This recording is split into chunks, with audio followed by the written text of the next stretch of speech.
16 মার্চের মধ্যে সব বই পাবে শিক্ষার্থীরা। শেখ হাসিনা পরিবারের 124 ব্যাংক হিসাব অবরুদ্ধের আদেশ। জিয়াউর রহমানের স্বাধীনতা পুরস্কার বহাল।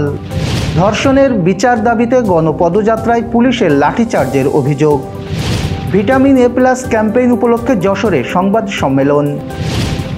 বিশ্বকাপ বাছাইয়ে আর্জেন্টিনাকে হারালো ব্রাজিল। পাকিস্তানের চলন্ত ট্রেনে হামলা, 450 যাত্রী জিম্মি। দর্শক, রাতের আয়োজনে আপনাদের সাথে আছি আমি এস.এম. আরিফ। শুনছিলেন প্রধান শিরোনাম। এছাড়াও প্রতিদিনের মতো থাকছে বিশেষ সংবাদ সহ আরও অন্যান্য খবর।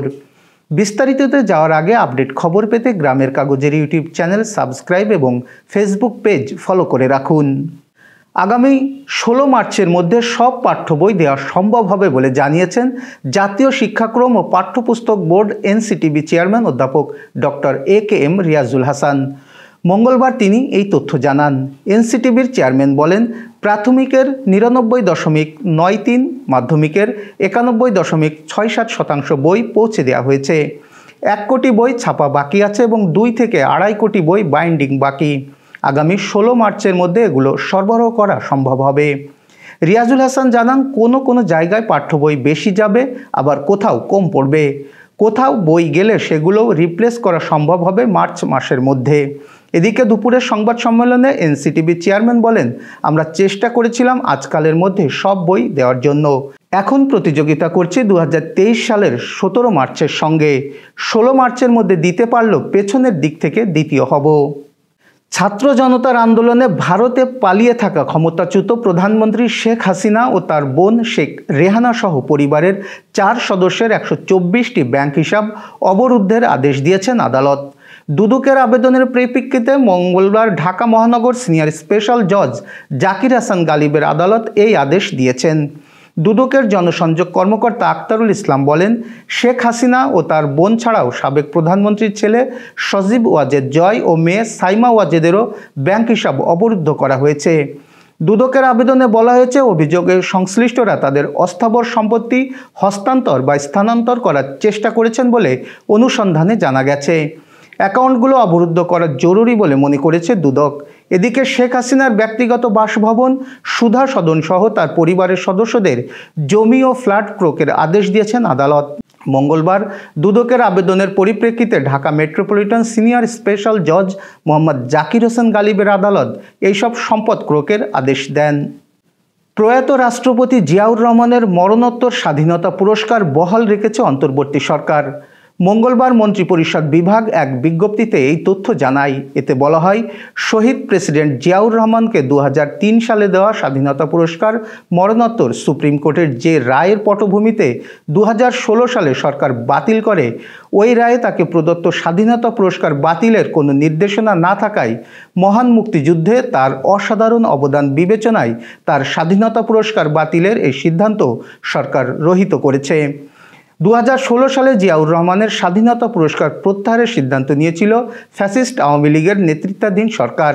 পরে জাতীয় জাদুঘর থেকে তার পুরস্কারের মেডেল ও সম্মাননাপত্র সরিয়ে ফেলা হয়।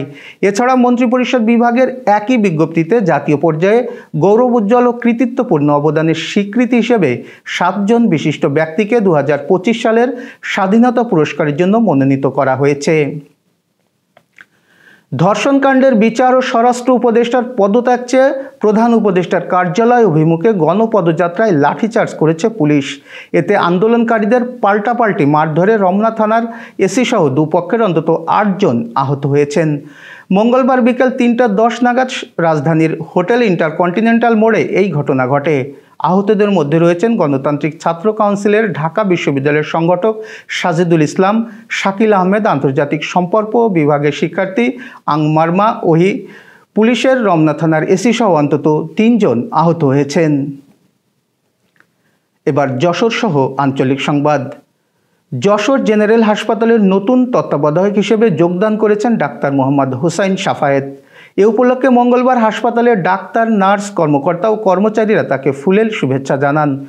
সরকারি হাসপাতালে চিকিৎসার নামে কোনো প্রতারণামূলক কার্যক্রম চালাতে দেয়া হবে না বলে তিনি প্রথম দিনেই কঠোর হুঁশিয়ারি দিয়েছেন। যশোরে ভিটামিন এ প্লাস ক্যাম্পেইন উপলক্ষে সংবাদ সম্মেলন অনুষ্ঠিত হয়েছে। মঙ্গলবার সকালে সিভিল সার্জনের সভাকক্ষে আয়োজিত এই সংবাদ সম্মেলনে জানানো হয়। অনুষ্ঠানে সভাপতিত্ব করেন deputy civil surgeon doctor Nazmus Sadik Rasel. সম্মেলনে জানানো হয় আগামী 15 মার্চ 6 থেকে 11 এবং 12 থেকে 59 মাস বয়সী শিশুদের ভিটামিন A+ ক্যাপসুল খাওয়ানো হবে। যশোর মাদকদ্রব্য নিয়ন্ত্রণ অধিদপ্তরের অভিযানে 3.5 কেজি গাঁজা ও 3 আসামিকে আটক করা হয়েছে। মঙ্গলবার সদর উপজেলার হৈবতপুর ইউনিয়নের বাড়িনগর বাজার থেকে মনিরা বেগমের দখলে থাকা 2.5 কেজি গাঁজা, পুরাতন কসবা লিচুতলা থেকে সালমা বেগমের বাড়ি থেকে 0.5 কেজি ও বেনাপুল পোর্ট থানাধীন রায়পুর দক্ষিণপাড়া গ্রামের জামাল উদ্দিনের বাড়ি থেকে 0.5 কেজি গাঁজা উদ্ধার করা হয়। বিষয়টি নিশ্চিত করেছেন মাদকদ্রব্য নিয়ন্ত্রণ অধিদপ্তর যশোরের উপপরিচালক আসলাম হোসেন। মঙ্গলবার সন্ধ্যায় স্থানীয় একটি কমিউনিটি সেন্টারে ন্যাশনাল ডক্টরস ফোরাম NDF যশোরের উদ্যোগে ইফতার ও দোয়া মাহফিল অনুষ্ঠিত হয়েছে। এতে অতিথির বক্তৃতা করেন সংগঠনের কেন্দ্রীয় সহসভাপতি ডাক্তার AKM ওয়ালিউল্লাহ। দেশব্যাপী ধর্ষণকারীদের ফাঁসির দাবিতে উদীচী যশোর মঙ্গলবার বেলা 12টায় প্রেস ক্লাবের সামনে মানববন্ধন করেন। এ সময় উপস্থিত ছিলেন সংগঠনের নেতৃবৃন্দ। এবার আন্তর্জাতিক সংবাদ। পাকিস্তানের দক্ষিণ পশ্চিমাঞ্চলীয় বেলুচিস্তান প্রদেশে চলন্ত একটি ট্রেনে হামলা চালিয়ে 450 জনের বেশি যাত্রীকে জিম্মি করেছে জঙ্গিরা। মঙ্গলবার সকালে জঙ্গিদের গুলিতে ট্রেনের চালক ও কয়েকজন যাত্রী আহত হন। পরে সশস্ত্র হামলাকারীরা ট্রেনে উঠে সেটির নিয়ন্ত্রণ নেয়। প্রদেশের রাজধানী কোয়েটার জ্যেষ্ঠ রেলওয়ের কর্মকর্তা মোহাম্মদ কাশিফ ফরাসি বার্তা সংস্থা AFP-কে জানান, বন্দুকধারীরা চলন্ত ট্রেনের 450 জনেরও বেশি যাত্রীকে জিম্মি করেছে।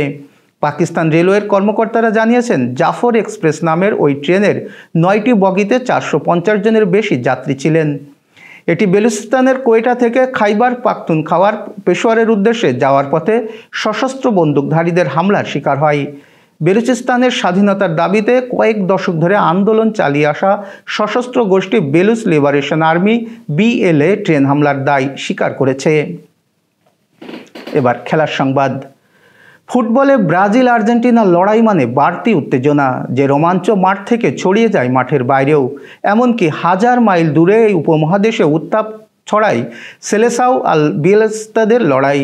ফুটবলের দুই চিরপ্রতিদ্বন্দ্বীদের গতকাল রাতে মুখোমুখি হয়েছে ক্রিকেটে, সেটিও আবার বিশ্বকাপ বাছাই পর্বের ম্যাচে। 2026 নারী T20 বিশ্বকাপের বাছাই পর্বে আমেরিকা অঞ্চল থেকে অংশ নিয়েছে দুই ফুটবল পরাশক্তির দেশ আর্জেন্টিনা ও ব্রাজিল। বুয়েন্স এয়ারেসে সেন্ট আলবান্স ক্লাব মাঠে দুই দলে মুখোমুখি হয়। সেখানে শেষ হাসি হেসেছে ব্রাজিলে। 25 রানের জয় পেয়েছে সফরকারী দল। Renaissance hospital and diagnostic centre. রেনেসাতেই মিলছে কম খরচে উন্নত সেবা, তাই নিশ্চিন্তে আমাদের সেবা নিন, সুস্থ থাকুন। Renaissance hospital and diagnostic centre, সদর হাসপাতাল মোড়, দরাটানা, যশোর। দর্শক, শেষ করব একটি বিশেষ সংবাদ দিয়ে। কয়েকটি গণমাধ্যমে ঘোড়ার মাংস বিক্রির খবরে তোলপাড় সৃষ্টি হয়েছে। গাজীপুর জেলার হায়দারবাদে কেজি দরে ঘোড়ার মাংস বিক্রি হচ্ছে এবং তা বেশ সুলভে মিলছে। প্রতি কেজি মাংসের দাম 250 থেকে 300 টাকা। খবরে বলা হয়েছে, চলতি বছরের শুরুতে বাণিজ্যিকভাবে ঘোড়ার মাংস বিক্রি শুরু হয়। এ মাংস কিনতে ক্রেতাদের আগ্রহ বেড়েছে বলে জানা গেছে। মাংস বিক্রেতারা জানান, গরুর মাংসে প্রচুর চর্বি থাকলেও ঘোড়ার মাংসে তেমন চর্বি নেই, খেতে সুস্বাদু ও দামও কম। এলাকার মানুষ জানান, প্রথম দিকে সপ্তাহে 1 দিন 2-1টি ঘোড়া জবাই করা হলেও বর্তমানে প্রতি শুক্রবার 10 থেকে 12টি ঘোড়া জবাই করা হচ্ছে। মাংস কিনতে অনেক দূর থেকেও মানুষ আসছেন বলে জানান বিক্রেতারা। তবে ঘোড়ার মাংস বিক্রি ও খাওয়া নিয়ে ওই এলাকায় বিভিন্ন স্থানে চলছে মিশ্র প্রতিক্রিয়া।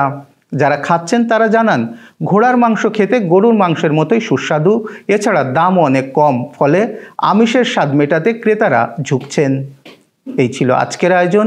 সাথে থাকার জন্য ধন্যবাদ।